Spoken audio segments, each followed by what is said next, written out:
O'Neill for Severe MMA, and today I'm joined by Caio Machado, the Battle Fight League four-time heavyweight champion, right over there in Vancouver, joins me. Caio, how are you doing today, my friend?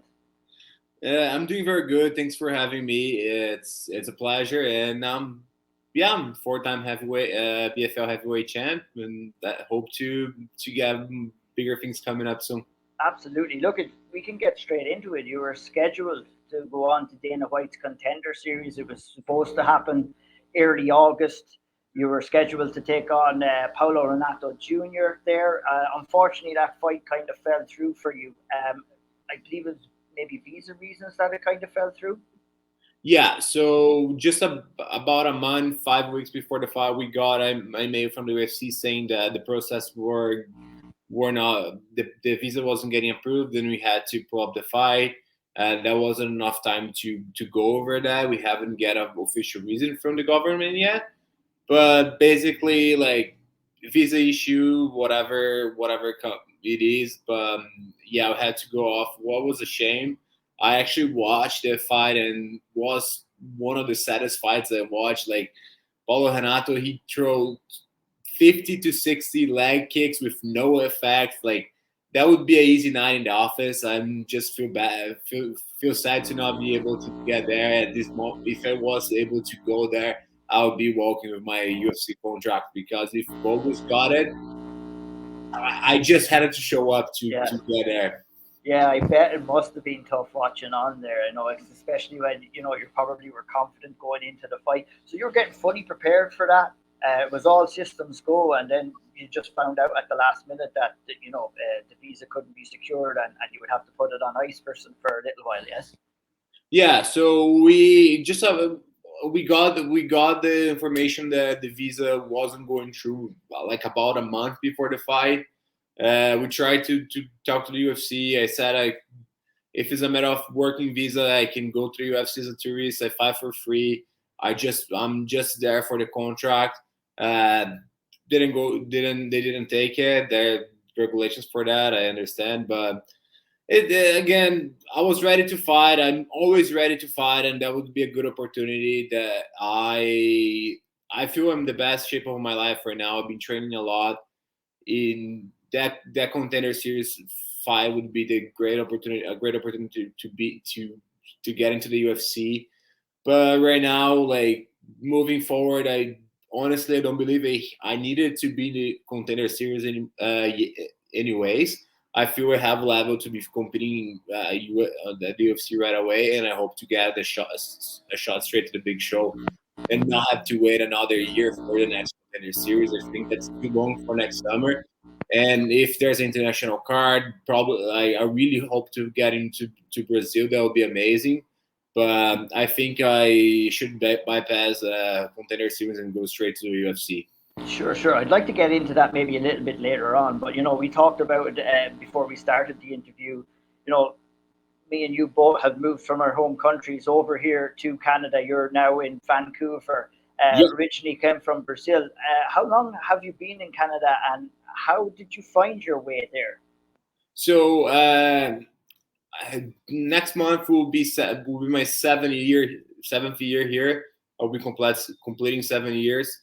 I moved here September 2015 to come to school to study. I was doing law school in Brazil, and that I after a while I realized it wasn't for me, and I needed a change. I talked to my parents, and I decided to come here to spend some time to study and work, get some different experience. And I got here and started training too. I was already training back home, but, like, with no home pressure, no parents around, I started just training and work, doing my thing, and one thing led to a lot to another. Once I got in the cage, I fell in love, and I figured out I could do that for a living. Yeah, those are the sacrifices fighters have to make to get to the very top. Moving away from home, moving away from your family. Um, did you start training at a young age in Brazil? I believe I saw on another interview you had been doing some jiu-jitsu since the age of 10 or 11. Yes. Did you always want to be a fighter growing up? Were you drawing some influence from some of the famous Brazilian fighters that were fighting in the UFC? Not really. To be honest, I every single Brazilian that likes to play sports, we dream to be soccer players. But I'm too big, too clumsy for that. And I started BJJ as more of a way to understand my body, understand my strength, and how to use it. And with time, I did other sports in between basketball, rugby. I did some swimming, some volleyball. Like I'm always been an active kid as a teenager. And it's just more about when I was 17 years old, I was playing basketball for high school, and I missed it, the grappling and missing that kind of training, and that was when I started watching MMA a little bit more. I think the Anderson Silva Chalsone one fight was the fight that opened my eyes. Oh, that's really cool. That was really impressive. Yeah. And I had that training before, so I got back to the gym. I started Muay Thai and start competing locally and some tournaments in my region, some national tournaments for Muay Thai. Once I got to Canada, I got the opportunity to go pro, and I've been doing that since. You haven't looked back since. Now 4-time world champion with Battlefield Fight League, so it hasn't gone too bad for you altogether, even though maybe you had dreams of putting on the Brazil jersey when you were young, but maybe going in there and representing Brazil at the highest level in the UFC, I can kind of match up to that as well. With what you were saying there about the sports that you were involved in, I mean, it seems to me, you're probably a very athletic person for a bigger guy. Do you think that your athleticism, especially as a heavyweight in mixed martial arts, kind of helps you kind of progress and be a head and shoulders against your head and shoulders above your competition when you do fight? 100%. I believe will be it is and will be through all my career one of the big aspects of my game, and the difference between me and the other heavyweights. I keep watching the UFC and seeing those big heavyweights only having cardio for 1 round, 1.5 round, and they're hands down, thumb out, and not being able to throw anymore. Beside that, like lack of technique, like a lot of fighters, especially in the heavyweight division, relying on too much on that big pan and just the haymakers. Newsflash: every heavyweight can punch hard, but the difference is a guy that can move more and move for longer. That's going to be my difference for sure. And once I've been showing that on my fights before. By the time I'm not warm yet, I see fighters in front of me being gassed in the first round. So 100%. My cardio, the way I move, is the difference between me and the other fighters. Absolutely. I think we're seeing that more and more in the heavyweight division in the UFC right now as well. That level of athleticism. I guess maybe the first person you would think of when it comes to heavyweight for maybe athleticism or for cardio would have been maybe Cain Velasquez or somebody like that, being able to set that pace because you have that athleticism. You in your early career, you're what, 8 fights in now? You've experienced it all in such a short period of time. You've had your draws, you've had your losses, you've had your knockout wins, you've had your decisions, and last fight you picked up an armbar as well. So you're pretty well rounded overall as a fighter. If you were to describe yourself as a fighter, what would you describe yourself? Do you like to stand and bang? Do you like to go out and get the finish? Do you like to kind of just take it wherever the fight goes, really? Like I like to strike. I never hide that from anyone. Standing is where I can work my best game for sure. But I see myself as a very well-versed fighter. I'm black belt in Muay Thai kickboxing. I'm a brown belt in BJJ. I've been working wrestling since I started working more on MMA. So one of the things that work for me is if you're a really good striker, I'll wrestle you, I'll grapple you. If you're a really good grappler, I'm just gonna out strike. and I can work that balance. I can defend and attack when I need to do. Like I can just work around my opponent's specialty and work in more bigger volume, bigger intensity, and that's how I usually do my fights and how I want to keep going. Yeah, indeed. I mean, look at you haven't fought since October of last year. Obviously, you were waiting for your opportunity to get in there with the Contender series. That hasn't materialized. Do you have eyes on maybe fighting once more for BFL, or are you sitting tight and kind of waiting for the call for the UFC right now? I'm not sure yet. I don't believe I would be fighting for BFL anytime this year, just for a matter of scheduling and how they times for fight work.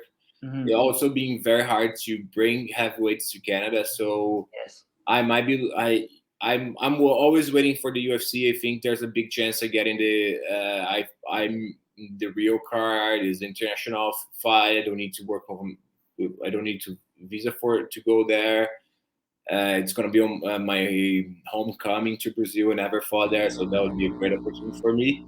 So I'm kind of waiting on that a little bit, but also I have my eyes on maybe like late October, mid October, maybe go to the US or Europe and get a fight, just to keep myself busy. Like it has been a long time if I haven't fought, and that's because of I was winning the Contender series, and I'm about to explode here. I need to hit Yeah, someone. yeah. Hopefully you don't explode in my direction. I will want that. Hopefully you can figure something out. But yeah, look at even the Canadian scene right now. You know, it's maybe not where it used to be, and especially for somebody like you who is a heavyweight, just the competition isn't there on the regional scene. Which, you know, if you had the choice, I would imagine you probably would have chosen to fight much more than maybe you had since you made your debut back in 2017. But maybe has the lack of opposition that has been around the Canadian scene or on the regional scene here in Canada or North America kind of held you back a little bit? 100%. I pretty much fought everyone that's ranked anywhere here in Canada. We tried to we brought champions for other promotions, guys that were coming from amateur. I fought anyone that actually is active and competing here in the heavyweight division. Unfortunately, the COVID kind of makes things harder to other fighters come to Canada, and I only and like even with the talks with BFL, like there's has been a hard time to bring fighters for me. So I think I gonna have to end up going somewhere else. I have a lot appreciated for the BFL, um, all the BFL staff and everyone involved with the show. They gave me a first opportunity, and I done all my fights with them, but.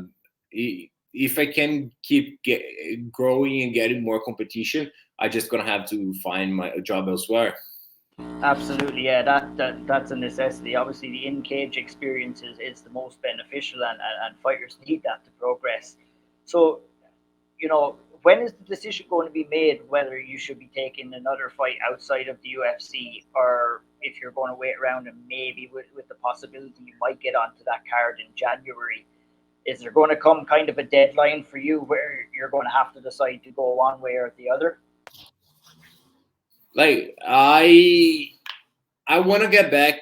I want to maybe find mid October and October. So from what I've been talking to my managers, there has been a couple of talks with the UFC, but nothing too concrete. So I'm just letting they do the thing. But if the things is kind of like cool down a little, I would just we are planning to start looking for fights by like mid September. So in the next couple weeks, if I have anything, I'll be starting looking for fights, and maybe like early October, mid October, be back in the cage and doing my thing. Sure, sure, absolutely. And you know, obviously, when you're not fighting, you're not getting paid too. So it must be hard to kind of find that balance in lifestyle. Obviously, look at you're with Franco Kickboxing Pancration, FKP in Vancouver. You've been there since you moved to Canada. Is that correct? Yes. Your progression as a fighter, how much has that being in that gym environment helped you progress in and to get you to a stage? Look, a phenomenal achievement in its own right to get onto the radar of the UFC, already getting the opportunity, getting a contract to compete on the Contender series, and just on the doorstep of competing in the heavyweight division too. It must have been great for you and for the gym to see what you have achieved over the last couple of years. 100%. Yeah, for sure. Like, I believe right now I'm the most busy, most active fighter. We have 3 pro fighters at the gym. Since I got there, I was the one with got most action. And also because a couple of my partners had problem with injuries and had to pull up the fights and all. But since I got to FKP MMA, I got received with open arms. That was always a great environment at the gym. I see them as a second family, especially being away from my family and all my friends back home. I really leave the environment. I really like take everything from. It really helps me, that kind of environment and mentality. Besides, my head coach Chris Franco, he's one of the most knowledgeable guys in the sport. He's been around since he's one of the pioneers in the MMA in Canada. He's been around for a while. He's one of the guys that know the sport from inside out, like ground, standing, grappling, wrestling. And there's so much knowledge we've been getting there. Good training partners. Jaden Marching is one of my main training partners there. It's just like we've been working together, we've been evolving as a family, as a gym, and I see like more we grow, more we compete, more like serious we get with the training, more intense we put it on. And it's been beneficial for both. But I have a lot to thank to all the team at FKP, my coaches, my training partners. I couldn't be here without them for sure. Awesome, that's great to hear. I mean, when you look at yourself now and the level of skills that you've obtained so far, and obviously you're still young in your career and have plenty of time to grow those skills, where do you see yourself lining up with the rest of the roster in the UFC right now? Right now, I feel confident I could fight with any top 5 at the UFC. Like, it's what I've been said before. There are guys in the top of the UFC rankings that they don't have enough tools to be on that level of sport, either physically, athletic speaking, or with technique. I'm a guy. I said before, I'm a well-versed guy. I can strike, I can grapple, I can wrestle. I'm strong. I have cardio for days. I can compete with anyone in the division. It's not about how hard I can hit. Is I can just doing that for longer than everyone. And as an athlete, I'm a better athlete than 90% of the UFC roster, and I guarantee that. Sure. Yeah. Not roster, but as a heavyweight roster. Yeah, of course. Yeah, absolutely. I mean, for you, we've seen fighters come into the UFC and get slow rolled a little bit. You know, you have a couple of fights outside the top 15, then you break the top 15 and the top 10 and then the top 5. We've seen fighters get absolutely propelled to the top so quickly as well. I guess an example of that would be Khamzat Chimaev, who fights pretty soon against Nate Diaz. For you, even though you have the confidence of knowing that you will be able to compete with the top 5 guys, how would you like to see your kind of UFC career progress? Do you want to be kind of fast rolled? Would you prefer a kind of a slower integration into the UFC heavyweight division? I really don't care who I'm fighting. I just want to be fighting, especially the first couple of years that I'm there. I want to be as active as I can. If I can fight every month, that's the goal. I just want to keep growing, keep getting experience. I feel training is very good, but I show so much development, so much involve so much when I'm competing and I have a goal in front of me. So I can grow a lot when I have those opportunities and mix it up with different styles, different kind of fighters. I want to fight grapplers. I want to fight wrestlers. I want to fight other strikers. I want to fight every single fighter in that division and show that I'm the best. So if it's slower, faster, whatever comes, I just gonna take the fight and do my best. Yeah, absolutely. Outside of training and competing, are you a fan of mixed martial arts? Do you watch the UFC on a week by week basis? Not every week. Yeah. Like it's one of those things that like I try to watch the pay-per-views. That I keep looking all the heavyweights when they're fighting, also for studying and see what's going on in the division. But it's not that I'll be sitting beginning to end every week, every Saturday. If I have something else to do, I will spend some time with my family. I'm going out with my friends. I'm not bound to that, but I like to on my free time watch the fights to learn, especially also with the smallest divisions. There's always something we can learn from other fighters and what they're doing, how they're moving, and it's a great way to study and watch and keep up with the sport.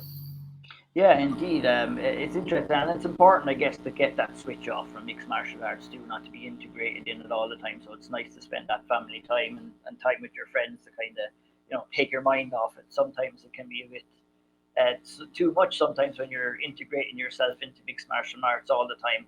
Obviously, there's a big fight coming on this weekend between Cyril Gane and Tai Tuivasa. Is that something that would kind of interest you? Will you be watching along that fight in Paris this weekend? Of course, yeah. Like Gunn is probably one of the guys that intrigues me the most in the UFC right now. He's a guy that moves differently. Like if you see how he's been moving and how he strikes compared to the other heavyweights, he is in a different pace than most of the guys. I would say Ton Aspinall is another guy like that. But we have a big hand on Tai Tuivasa. As I see the fight going, I think Gunn gonna get this fight on the decision. But it's a heavyweight fight, so it's gonna be good to watch for sure. I'll be in front of the TVs at least for the main event to keep up with that. Yes, it should be a very good main event, and it'll be interesting to see how that goes down as well. I won't keep you too much longer, Xiao. I will let you shout out your social media, how people can follow you on Twitter or on Instagram or whatnot. Yeah, for everyone that wanna follow me on Instagram, my handle is at Bigfoot Machado _MMA. On Twitter, I'm at Bigfoot Machado. And yeah, go there, follow me, give a like on my posts. I trying to be more active in social media than I am right now. I keep forgetting to post stuff, to take the photos. I'm very distracted. I'm trying to. It happens, man. You have to concentrate, not getting hit in the face all the Yeah, time. it's not even like I'm living the moment. I'm doing stuff, and like my wife and I. We have this thing that like we don't have pictures with each other. We always forget. We get home the car to go home after every social event we go, and we look at each other. We didn't took any pictures today. No. Hilarious. Yeah. Also, I want to again thanks everyone at FKP MMA. I want to give a big shout to my partners and sponsor, Drive Marketing Group, DLM Group, Spartacus Gym, Strike Recovery, Best Meals by VR, my nutritionist Rodolfo Zanin, For Media BR, my team, my managers at First Round, and of course my son Leo and my wife Gabby that are my rock. They are supporting me and helping me with all this journey, and it's great. That's who you're doing it for, my man. That's who you're doing it for. It's great. Two quick ones before you go. Your name, Bigfoot. Is that any inspiration from Antonio Silva? Bigfoot Silva? No, it's more simple than that. I just have big feet. I have 15 size shoe. When I started training at age of 10, 11, I can remember right now. I was already my foot size for 13, 14 back in the day. So the guys, I don't know if Bigfoot Silva was the inspiration, but they start calling me Bigfoot from that day, and just stacked up. So, when I go back home to the gym that I grew up and start training, there's a couple guys that call me Bigfoot. They know me, but they have no idea what's my name. Right. That's hilarious. And one last one before you go. You said you're into soccer. You want to be a soccer player. You still follow soccer? I used to follow more. Of course, I watched the World Cup. Very excited for Brazil this year. I think we can get it. I'm excited for this for sure. I follow a couple of leagues on the Champions League, especially on the playoffs, but mostly I follow my team Corinthians on the Brazilian League and the Libertadores. That's what I've been doing the most. But beside that, I was more of a soccer fan. Right now, I watch whenever I'm in front of the TV, whenever I have the chance.